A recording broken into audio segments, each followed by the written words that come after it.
Hey everybody, Dr. Keith here. I hope you're having an amazing day. Today we're going to do a little presentation on bone health. So I hope it helps you get a lot of information. There's a lot of misleading information out there, and that's kind of why I do this one. It'll be relatively short, just like the other webinars we have in this series. But like always, if you have any questions, go ahead, just give us a call at the office, email us. We're happy to answer questions. So historically, our ancestors actually had really strong bones. This is something that's really important to kind of keep in the back of your mind as we talk throughout this talk. What's actually interesting is also they're actually slightly different shaped, and the shape that they were when we're talking about the long bones is they were actually a stronger shape. They were more elliptical, and what that means is that there was more pulling on them, and it creates a stronger matrix kind of within the bone. One thing that makes a huge difference is something called pH. And so we're talking about the pH levels. And so we're talking about alkalinity in your body versus acidity. And what this affects is minerals within the bone. Now, if your body wants to have a relative, it basically wants a balance, you can think about it. It's slightly off, but for your sake, just think about it as a balance. If we become acidic, then our body is going to pull out certain minerals from different areas so it can get back into balance. And what it does is it takes out, one of the main things is calcium from bones if this becomes imbalanced. And that's why it's important to kind of make sure that these levels are relatively balanced. And this can be affected by a variety of different things. One is food. And that's not to say you only have to eat foods that have a net alkaline value to it. This is just kind of a general list so you can understand what foods are kind of in what areas. And obviously the quality of the food is going to have a tremendous difference in the outcome, as we always talk about. Something else that's going to affect what's in bone a lot is the omega-6 versus omega-3 ratio. And we talk about this in a variety of different talks that we do. So you may have heard about this before in something we talked about. But currently, the ratio is around 20 to 1, could be 25 to 1, and in some people it's actually as high as over 40 to 1. And we're actually looking more of a ratio of about 1 to 1, possibly 2 to 1. So as you can see, if the optimal is 1 to 1 or even 2 to 1, then it's completely different than what most people are actually at this current stage. One easy way to kind of get that back into balance is with a fish oil supplement. That's why one of the reasons why we have everybody take this is it's just a really easy way to kind of help balance that out. And in a short kind of explanation, when there's an imbalance, if there's more omega-6, there's going to be more bone loss. And if there's a more omega-3 or more of a balance, it's going to inhibit that loss. Grains are also something that can actually cause a disruption with calcium. Most don't really have minerals such as calcium in it. A lot of them you'll see that it says enriched. Well, that means that it doesn't have sufficient amounts of that in the first place, and so it's not really something that's going to benefit you. Again, and grains are, as we kind of put on the other slide, it can definitely affect the pH balance. They are high in omega-6, and there's also all kinds of other problems with it, including gut irritation. It causes absorption problems, and obviously a lot of them are genetically modified these days. Now, we've always heard that you should drink tons and tons of milk, you're going to have strong bones, and really that's just completely not true at all. Studies have not shown that drinking more milk equals increased bone density for a couple different reasons. Nowadays, cows are mostly fed grains, and they don't make their own calcium from the grains. Now, if they're eating a lot of grass, they will actually produce some more calcium, but most of the milk you're currently drinking isn't. So actually, the milk itself doesn't have a lot of calcium in it. And then they put a supplemental calcium in it to kind of boost that a little bit, but it's a very, very poor quality, and it's not even utilized by your body very well. And historically, humans, specifically the hunter-gatherers that we talk about a lot, they didn't drink milk.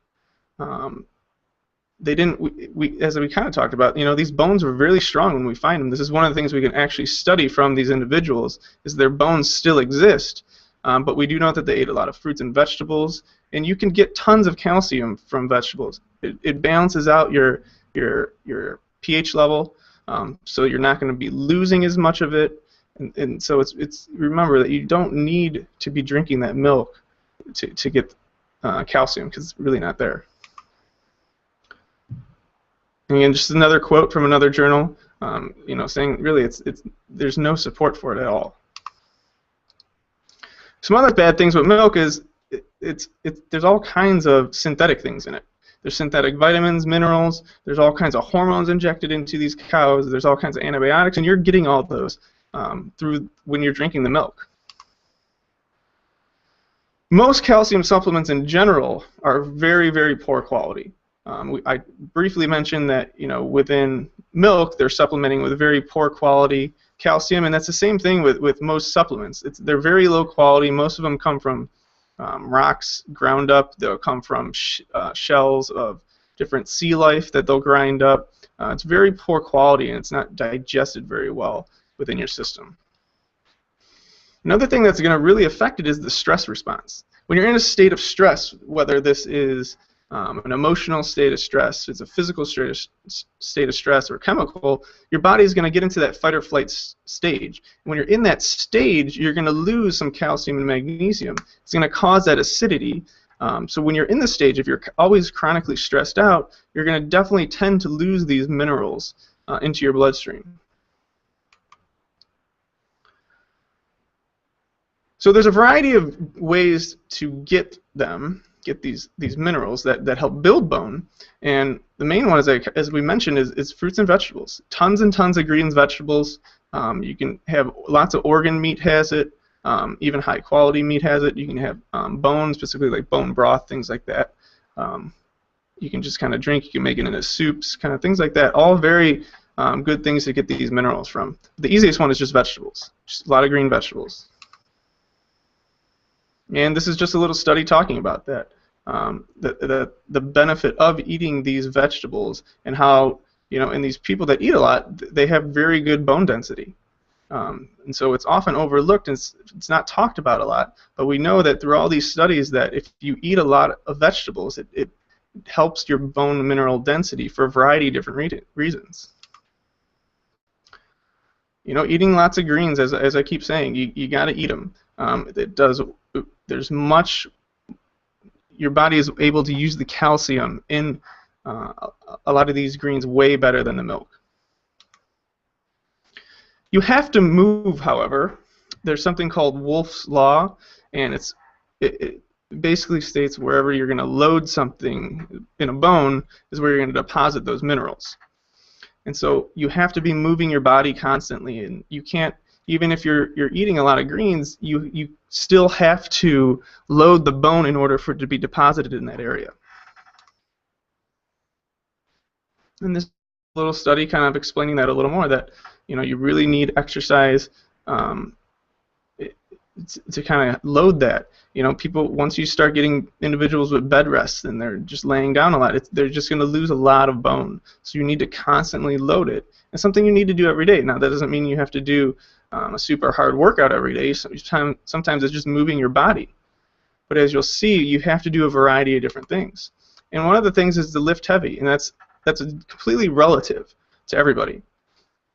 So lifting heavy is going to be completely different for me, for you, to a NFL football player. Everybody's going to have a little different what's heavy to them. But you need to do it because it really loads the bone, and it really puts a lot of stress on the bone. And as always, you should obviously do it with proper technique. So in order to really have proper healthy bones, you need to do the things that we always talk about. You have to have a healthy diet, you have to move healthy, you have to think healthy. And so you need all these things because they all affect the stress response, but then in turn is going to affect the amount of minerals that you're either putting in the bone or taking away from the bone. So you definitely, as always, you need a good diet. You're going to need what we always talk about, the paleo diet. You're definitely going to want to be eating foods that are very, very close to that. You're definitely going to want the 4 supplements we always talk about: multivitamin, a probiotic, omega-3, vitamin D. All very good for bone health. You need to move well. So you need to have global movement, as I talk about. You need to be able to have mobility. You have to be able to move your joints in full range of motion, all of them. You need to be able to lift heavy. You need to do sprints occasionally. And you also need to move segmentally. And this is where chiropractic comes in. Your joints have to individually move. And that's what we're checking for, to make sure everything's functioning to the best that it can. And positive thoughts versus negative thoughts, as we've talked about throughout this, can cause just as much problems. So you can have a high stress level. It's going to affect that pH, as well as all kinds of other things in your body, but specifically the pH can change quite a bit when you're under a lot of stress. As always, you can and should be healthy. It's something to really remember. Remember, our ancestors were healthy. You should be healthy. You just got to do the certain things that your body wants you to do.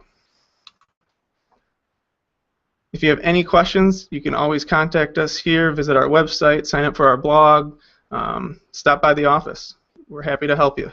I'm Dr. Keith. Have an amazing day.